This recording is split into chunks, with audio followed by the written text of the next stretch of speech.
What's happening? Well, welcome back. The clock is ticking for Iran after President Trump gave the Islamic Republic a deadline to make a nuclear deal to avoid U.S. military intervention. Are you giving Iran any kind of deadline to make a deal before potentially taking Only nuclear they action? know for sure. Have you communicated that to Yeah, them? I have. We'll see how it all works out. You know, they have to float someplace. They might as well float near Iran.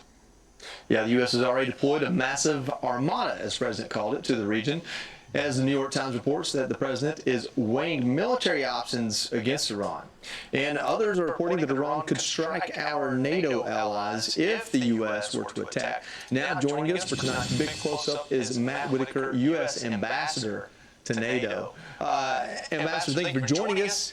On this topic of Iran, I think a lot of Americans want to know what's the means to the end here. What's the point in striking Iran if it's not regime change? And if it is regime change, doesn't that go against the president's stated policies? As the ambassador to NATO, do you feel like other NATO countries, essentially countries other than Israel, are on board with anything the president may do? Yeah, well, it's good to be with you all tonight. First of all, the president has been very clear on Iran, and that is that you can't have a nuclear weapon, and you need to stop killing protesters in your streets. And that's pretty clear red line. President Trump is backing that up with this armada that is sitting off the coast of Iran and in the region.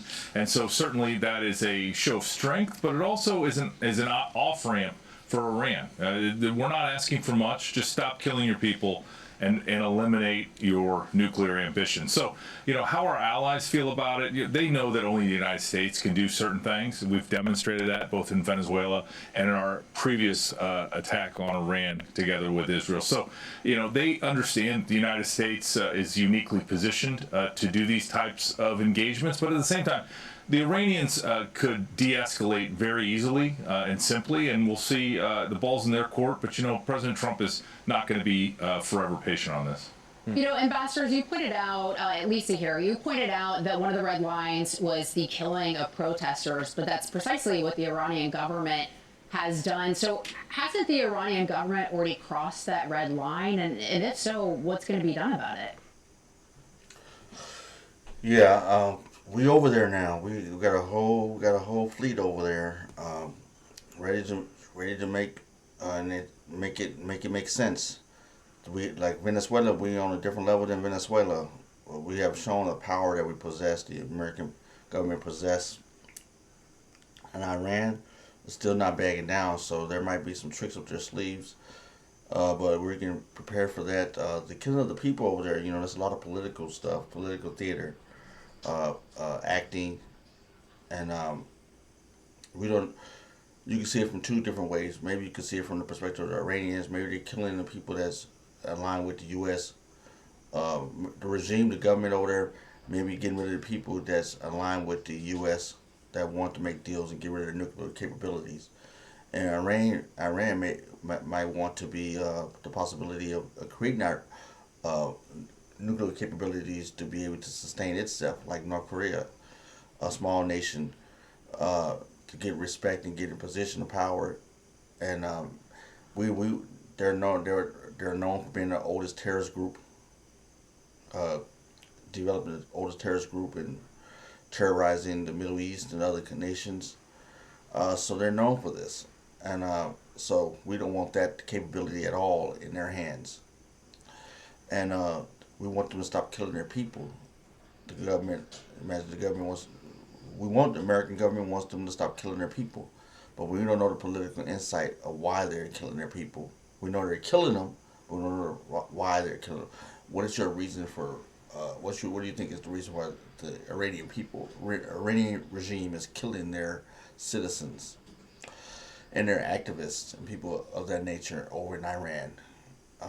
And do you think if they continue, you think the possibility that the president is trying to set up, allow them to set up, once they come in and smite the adversary there, and then they have to have a new government set up. Do you think they're trying to give them time to set up the new government? So, because like they were saying, Libya, when they came in Libya, it was a horrible situation because after we took we took the regime out, the people was at a loss. They didn't have nobody to replace them. There wasn't no negotiation.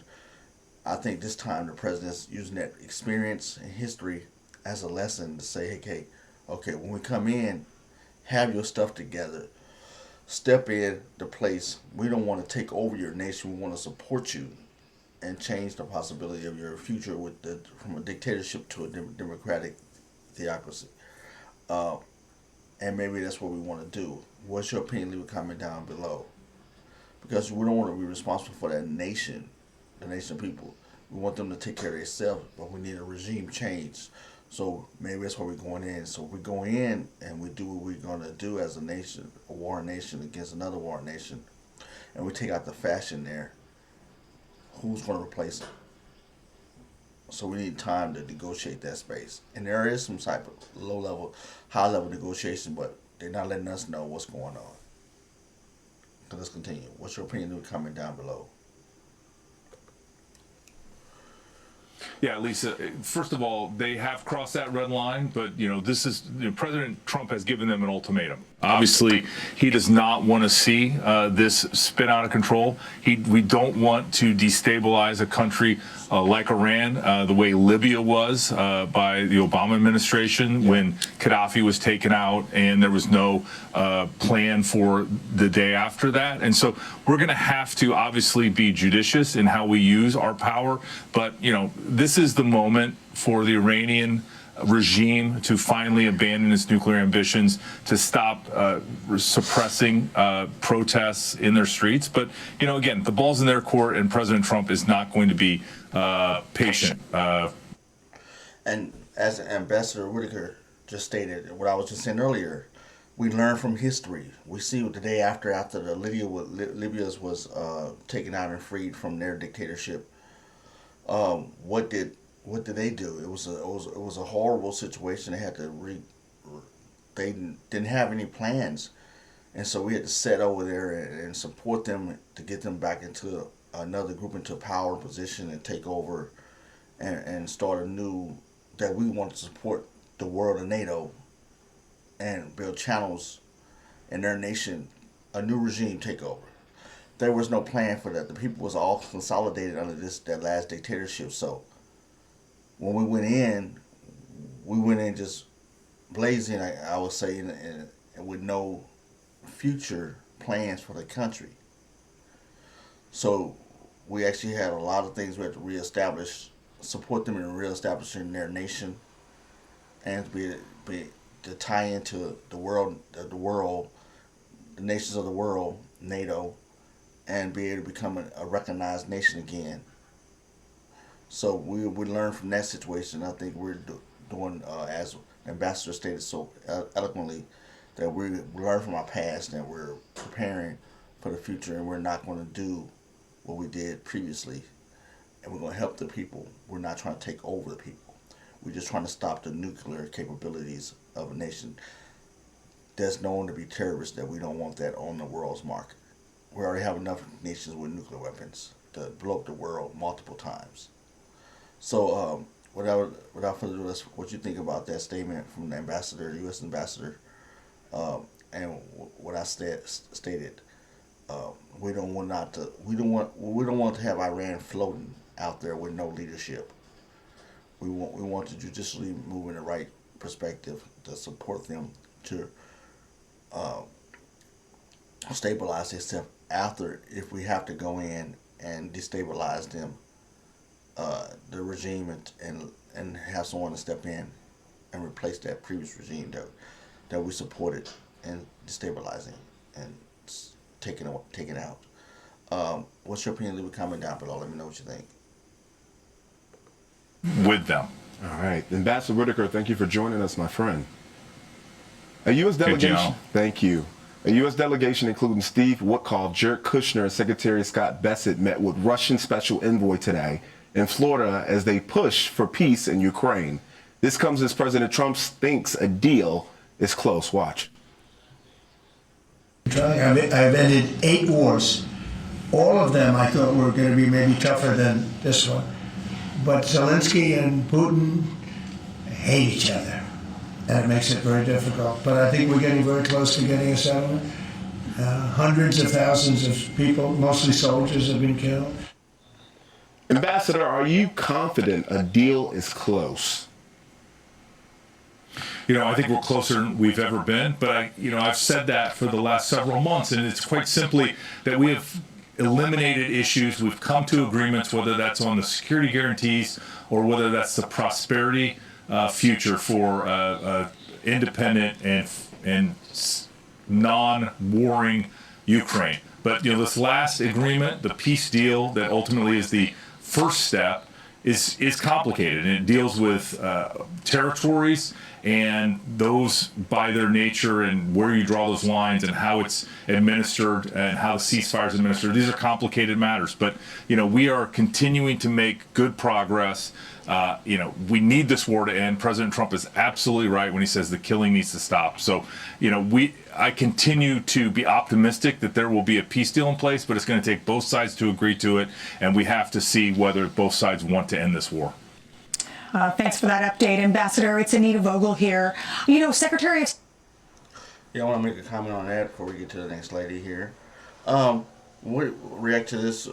Yeah, Ukraine and Russia is nearing a settlement, but like they said, it's the UN ambassador, the U.S. ambassador to NATO. He's not really, as he was speaking about the Russia and Ukraine. We all would love the war to be over. So many thousands of people have been murdered through war on both sides, and like you said, Ukraine is a non-warring nation, independent nation, and you're trying to let them know the level they are. What is your opinion? Do you think it should become a settle? They should come to a settlement because it's not getting any better. And as the president said, the president of Ukraine and the president of Russia, Vladimir Putin, they do not like each other, but they got to come to a truce and a settlement to block this. Do you think you want to have that settlement came to an agreement before he gets into the situation with Iran? Are they pushing for that? But listen to the president. He ideally he would like that, but hey, he could tell there's some things on this table. But like they didn't came to the table many times and stepped away from the table and came to the table manipulating each other, doing secret little wars. So I don't know. And the U.S. ambassador to NATO, Mr. Whitaker, he's stating as well that he don't know for sure, but it looks like it's closer, but he can't say it is. So what is your opinion? Leave your comment down below. Let's continue on. State Marco Rubio spoke at the Senate Foreign Relations Committee this week. He discussed changes to NATO. Take a listen. NATO needs to be reimagined as well in terms of the obligations. And this is not new to this president. Multiple presidents have complained about it. Without the U.S., there is no NATO. And we understand that in order for NATO to be stronger, our partners need to be stronger. And one of the things we've explained to our allies in NATO is the United States is not simply focused on Europe. We also have defense needs in the Western Hemisphere. We have defense needs in the Indo-Pacific. And it will require us. We may be the richest country in the world, but we don't have unlimited resources. So, Ambassador, what does he mean when he says NATO needs to be reimagined? What does the future of the alliance look like?